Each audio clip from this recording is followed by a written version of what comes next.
बिस्मिल्लाहिर्रहमानिर्रहीम। अस्सलाम वालेकुम यूट्यूब फैमिली। उम्मीद है आप सब ठीक होंगे, खैरियत से होंगे। अल्हम्दुलिल्लाह हम भी बिल्कुल खैरियत से हैं और मैं दुआ करती हूँ कि अल्लाह ताला आप सबको खुश व आबाद और अपने हिफ्ज़ व अमान में रखे, आमीन। इस प्यारी सी दुआ के साथ अपने व्लॉग का स्टार्ट करते हैं। ये दोपहर का टाइम था और मेरी स्पाइस की जो बॉटल्स थी वो धोने वाली हो गई थी, तो मैंने सुबह के बर्तनों में वो लगा दी थी डिश वॉशर में और वो धुल चुकी थी। और अब मैं इसमें आपके सामने सारे मसाले डालूँगी और अपनी जो है ना वो ड्रॉ को ऑर्गेनाइज़ करूँगी।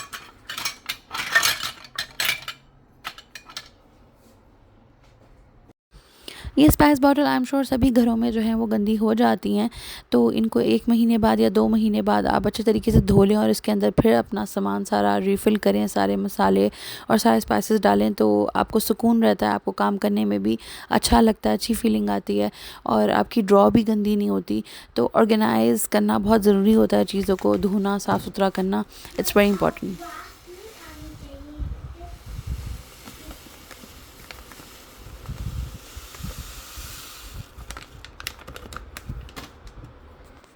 इसी तरह से मैं फिर सारे मसाले डालती जा रही थी, बॉटल्स के अंदर रिफ़िल करती जा रही थी और उनको साइड पे रखती जा रही थी।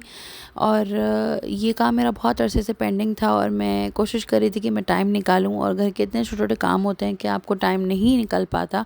लेकिन आज मैंने सोच के उठी थी कि ये वाली मैं ड्रॉज़ अपनी सुबह उठते ही धोऊँगी और धोने के बाद इनको मैं दोपहर में या शाम तक मैं इनको रिफ़िल करके अपनी ड्रॉ में जो है वो रख दूँगी। चीज़ें तरतीब करके रखने से हमारा ही फ़ायदा होता है। अगर हम तरतीब से चीज़ें ऑर्गेनाइज़ करके साफ़ सुथरे तरीके से रखेंगे तो हमें ही फ़ायदा होगा, हमारा काम जल्दी होगा, हमारी कुकिंग भी जल्दी होगी और हमारा बहुत सारा टाइम भी बच जाता है। तो ये जी मेरी फ़ाइनल लुक थी ड्रॉ की और ये बहुत अच्छी सी अल्हम्दुलिल्लाह सेट हो गई थी। जितनी मैं कोशिश कर सकती थी इसको अच्छा सेट करने की, साफ़ सुथरा करने की, तो वो मैंने कर ली थी। तो ये जी थोड़ी सी शाम हो गई थी और मुझे क्रेविंग हो गई थी एकदम से हलवे की, हलवा पूरी की, और मेरे पास आटा गूँधा हुआ था और मैंने आलू की सब्ज़ी बनाई थी।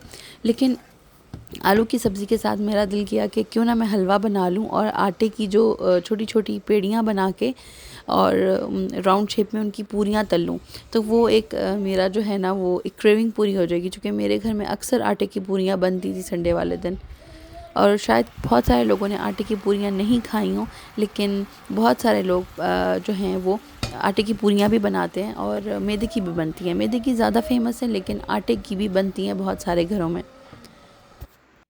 ये मेरा हलवा बन गया था, रेडी हो गया था। मैंने बहुत थोड़ा सा ही हलवा बनाया था, देसी घी में बनाया था ये मैंने। बहुत थोड़ा सा ही बनाया था, जितना बस हमें एक टाइम हो जाए और बस हम एक टाइम ही इसको खा लें। जो कि फिर ये वाली चीज़ें फ्रेश अच्छी लगती हैं, तो अगर इंसान का दिल करे तो जब भी दिल करे ये चीज़ें जल्दी बन जाती हैं, तो आपको जो है वो इतना टाइम नहीं लगता। तो ये जी यहाँ मेरी पूरियाँ फ्राई हो रही थी आटे की, और शायद बहुत सारे लोगों को हैरत हो कि आटे की पूरियाँ, लेकिन जी हाँ, आटे की पूरियाँ भी बनती हैं और बहुत मज़े की लगती हैं और हेल्दी वर्जन भी है। वैसे तो मैदे की भी लोग खाते हैं और मुझे बहुत पसंद है मैदे की भी, लेकिन अगर आपके पास आटा गूँधा हुआ और आपका दिल ना चाहे कि आप जो है वो मैदा गूँध के और फिर उसकी रोटी बनाएं, तो आप आटे की भी, अगर आपके पास आटा गूँधा हुआ है तो आप उसकी भी बना सकते हैं। तो जी ये नेक्स्ट डे का व्लॉग था, ये मेरा वीकेंड का व्लॉग था, फ्राइडे वाला। तो ये जो पूरी मैंने रिकॉर्डिंग अपनी की है, ये मेरी लास्ट वीक की रिकॉर्डिंग है। तो ये मेरे घर के बिल्कुल 2 से 3 मिनट की वॉक पे नीचे टर्किश मस्जिद है हमारे घर के बिल्कुल पास, और वहाँ पे हमारे सारे एरिया के लोग नमाज़ पढ़ने जाते हैं, जुम्मा पढ़ने जाते हैं, वहीं नमाज़ पढ़ते हैं। तो काफ़ी रौनक लगी रहती है उस मस्जिद में। जिस एरिया में मैं रहती हूँ यहाँ काफ़ी मुस्लिम्स रहते हैं, काफ़ी अरबिक रहते हैं, काफ़ी टर्किश रहते हैं। ये पूरा एक तरह से कह लें कि मुसलमानों का एरिया है, ये कहलाता है। तो और शहर से बहुत दूर भी नहीं है, सिटी के अंदर ही है। तो ये सैटरडे का व्लॉग है। मक्के से जमात आई हुई थी हमारे घर के पास वाली मस्जिद में, और मैंने वहाँ पे खाना देना था और मैं बना रही थी जी 2 सालन। एक मैं मटन स्टू बना रही थी और एक मैं चिकन कोरमा बना रही थी। और ये बस फिर मैंने प्याज ब्राउन करके सारे इसमें डाल दिए, साइड पे रख लिए थे प्याज ब्राउन करके, और इसमें सारे खुश्क मसाले जार डाल दिए थे, तेज़पत्ता, लौंग और छोटी इलायची, बड़ी इलायची। ये मैं इन सब चीज़ों को हमें जलाना नहीं होता, इन्हें बर्न नहीं करना होता, बस इन्हें हल्का सा थोड़ा सा सिमर करना होता है। और जब ये हो जाए, इनकी खुशबू आने लगे, तो आप इसमें चिकन डाल दें। अब ये मेरे पास बड़े बड़े पीसेस थे, चूँकि मैंने 10 से 12 लोगों की जो है वो खाना भेजना था, तो मैंने बड़े बड़े पीसेस ही रखे थे कौरमे में। वैसे तो मैं घर का जब बनाती हूँ तो मैं ये जो पूरा जो थाई के साथ लेग पीस होता है, इसके मैं 4 या 5 पीसेस करती हूँ, और समटाइम्स 3 करती हूँ। डिपेंड करता है कि किस साइज़ का मेरे पास पूरी जो है वो ये पीस आया है।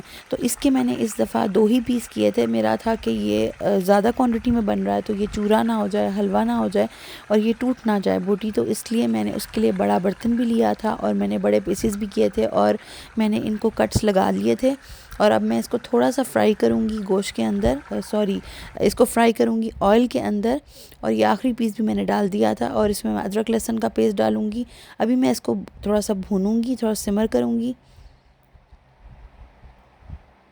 ये बहुत इम्पॉर्टेंट होता है इसको थोड़ा सा भूनना। अगर आप ना भूनें तो फिर स्मेल आती है, चिकन के अंदर भी एक ख़ास स्मेल होती है। और मुझे तो लगता है कि यहाँ का जो बाहर का चिकन होता है, पाकिस्तान में चिकन जो है वो छोटे साइज़ का होता है, यहाँ आपने देखा होगा कितने बड़े साइज़ की मुर्गी होती है यहाँ पे। तो जी मैंने उसको चढ़ा दिया था साइड पे, और ये मेरी दूसरी डिश थी स्टू, जिसके अंदर मैंने प्याज, ढेर सारे प्याज, मैंने शायद 6 के 7 प्याज डाले थे, हरी मिर्चें, गोल मिर्चें, नमक और सब चीज़ें डाल के, अदरक लहसुन। मैं इसको, इसमें दही भी डालूँगी, और मैं उसको साइड पे पकने रख रही थी। इसको मैं थोड़ा सा भून रही थी, क्योंकि मुझे इसका थोड़ा सा कलर चेंज करना था। इस पर मुझे इसका जो ये पिंकिश कलर है ये ख़त्म हो जाएगा, फिर इसके अंदर मैं बाकी चीज़ें डालूँगी। इसको मुझे थोड़ा सा भूनना है ताकि इसका कलर चेंज हो जाए। और ये साथ ही साथ मैंने इसके ये स्टू भी चढ़ा दिया था, इसमें मैंने लाल मिर्चें भी डाल दी थी। ये मैंने कोई 7 से 8 टमाटर लिए होंगे। मैंने दही भी इसमें फुल भर के 1 कप शामिल की है। स्टू ऐसे ही होता है, उसमें ढेर सारे प्याज डलते हैं, टमाटर डलते हैं, और दही भी डलती है ताकि उसकी ग्रेवी हो।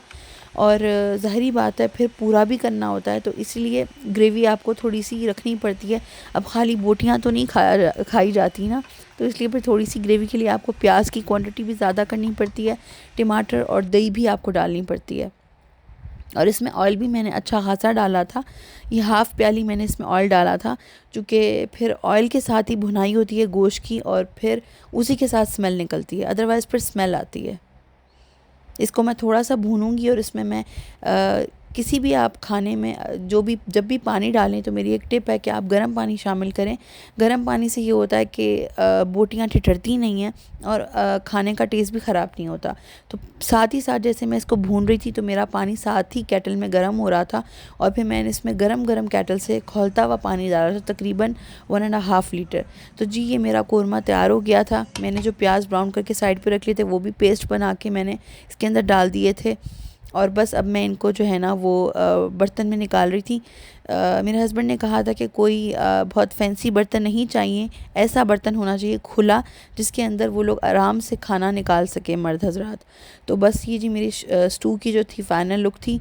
स्टू भी मैं डिश आउट करूँगी, और क्या कहते हैं उसको, स्टू भी डिश आउट करूँगी। और कौरमा मैंने निकाल लिया था, वो मैंने साइड पे रख दिया था, और उसको मैंने रैप कर दिया था। और अब ये मैं अपना स्टू निकाल रही थी। ये भी बहुत बहुत मज़े का बना था, यम्मी बना था, लेस वाला बना था।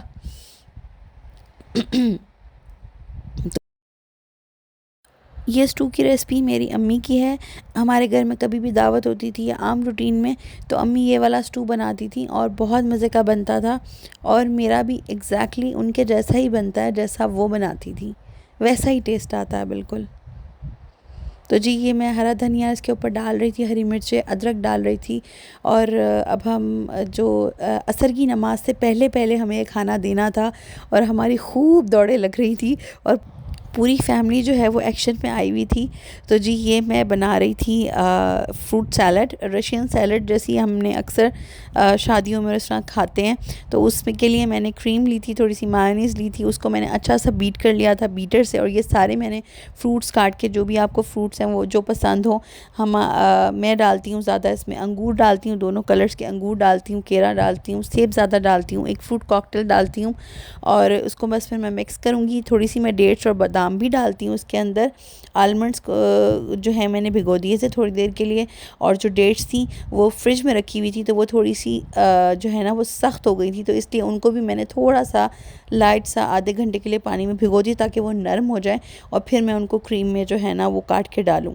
तो भिगोने के बाद ये होता है कि वो बहुत अच्छी सॉफ्ट हो जाती हैं, और खाने वाले के जो है ना वो मुंह में बहुत ज़्यादा सख्त नहीं होती खाने के लिए।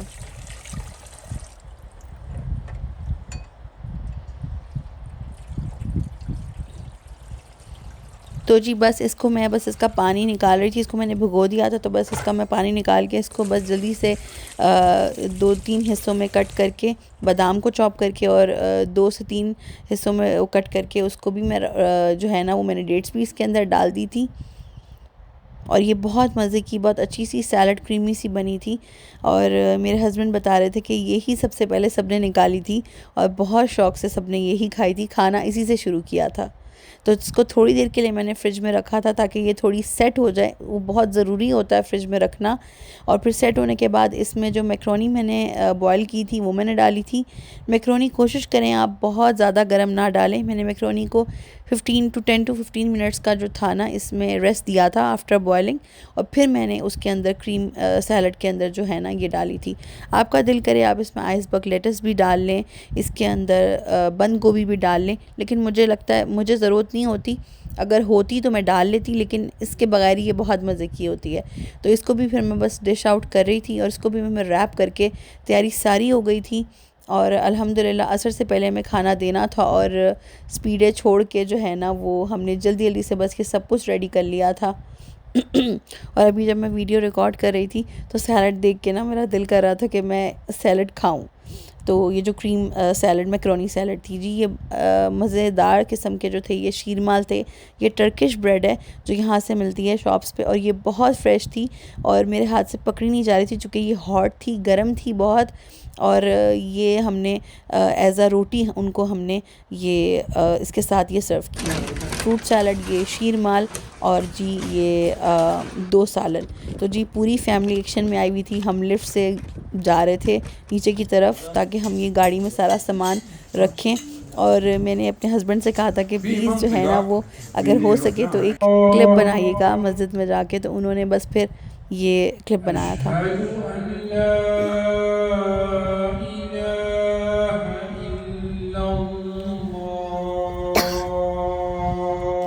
इसी के साथ ही मैं आपसे इजाज़त चाहती हूँ। इंशाल्लाह नए व्लॉग में दोबारा मिलूँगी एक अच्छे कंटेंट के साथ।